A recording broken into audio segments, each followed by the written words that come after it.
Bienvenue dans Nata to Data, le podcast de Karine Ramani. Pour soutenir le podcast, n'hésitez pas à vous abonner et partager cet épisode.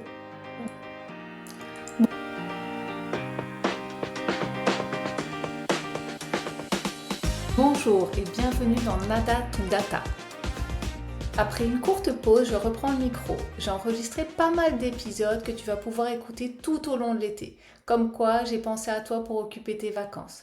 Aujourd'hui, un épisode solo et court. Un sujet brûlant et d'actualité sur l'IA et le data. Évidemment, puisqu'on est dans Nata to Data.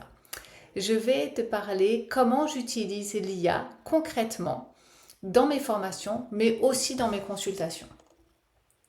En ce moment, quand je parle à des équipes dans le milieu culturel, des chargés de com, des responsables de billetterie, des directions, je remarque deux choses. La première, c'est que tout le monde, ou presque, a mis les mains dans l'IA. Bonne nouvelle ou mauvaise nouvelle. Quand on creuse un peu, ce qu'on fait avec, c'est surtout reformuler des textes, améliorer un communiqué, trouver un synonyme. C'est utile, oui, mais c'est utiliser une Formule 1 pour aller chercher du pain au coin de la rue. La deuxième chose que j'entends, c'est de la peur. Est-ce que l'IA va me remplacer? Est-ce que je vais être à la hauteur? Est-ce que je vais me sentir dépassée? Je ne vais pas te mentir, c'est une crainte fondée. Il y a des métiers qui disparaissent. C'est pas évident à apprivoiser non plus. Mais aujourd'hui, je vais explorer l'autre côté de cette question. Et si l'IA était justement l'outil qui te permet de mieux comprendre tes données, d'avancer plus vite sur des sujets qui te semblent complexes, pas pour te remplacer, mais pour te rendre meilleur dans ce que tu fais déjà.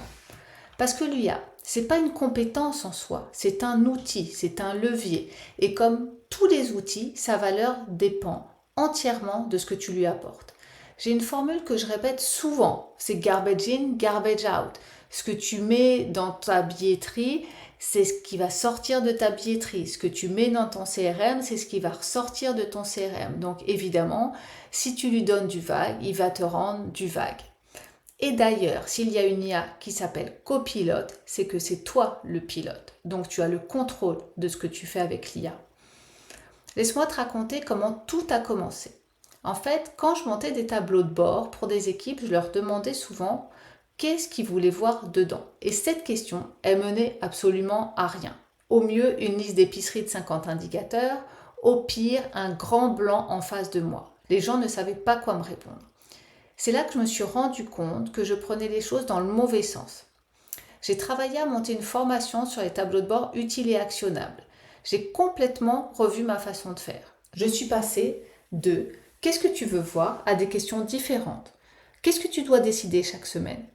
Et si une représentation est à moitié vide un mois avant la date, qu'est-ce que tu fais concrètement? Qu'est-ce que tu prends comme action? Où tu mets ton budget? Sur les gens qui viennent déjà ou sur ceux qui ne sont jamais venus?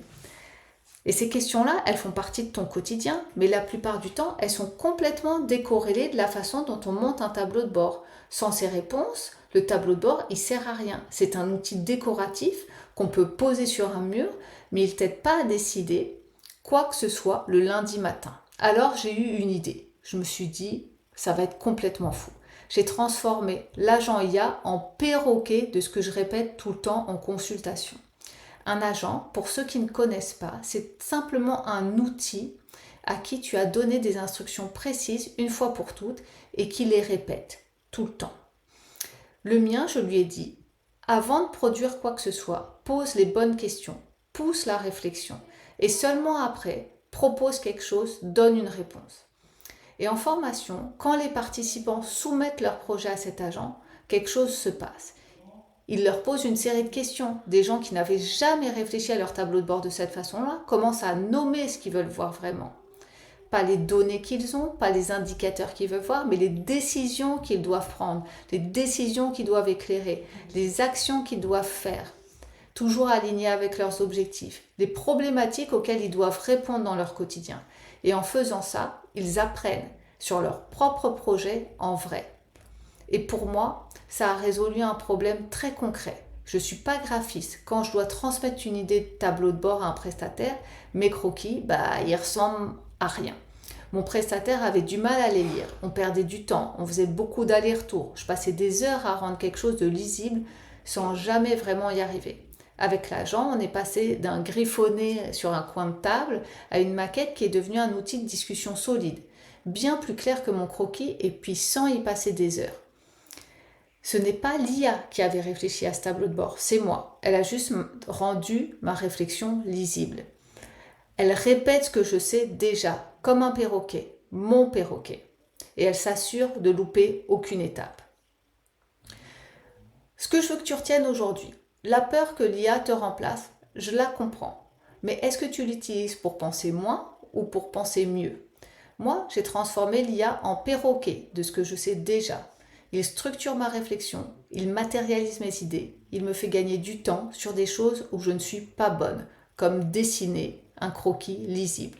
Mais le perroquet, il répète, il ne sait pas. Sans moi derrière, il ne dit rien d'intéressant. C'est exactement pour ça qu'il ne prend pas ma job.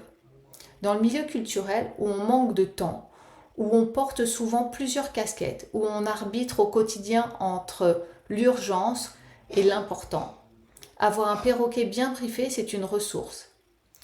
Et ça peut aussi dupliquer des personnes qui ne sont pas toujours là pour répondre à tes questions. Si tu veux voir la démo, l'agent qui transforme un croquis flou en maquette de tableau de bord, je mets le lien en description de cet épisode. À très bientôt dans Nada to Data.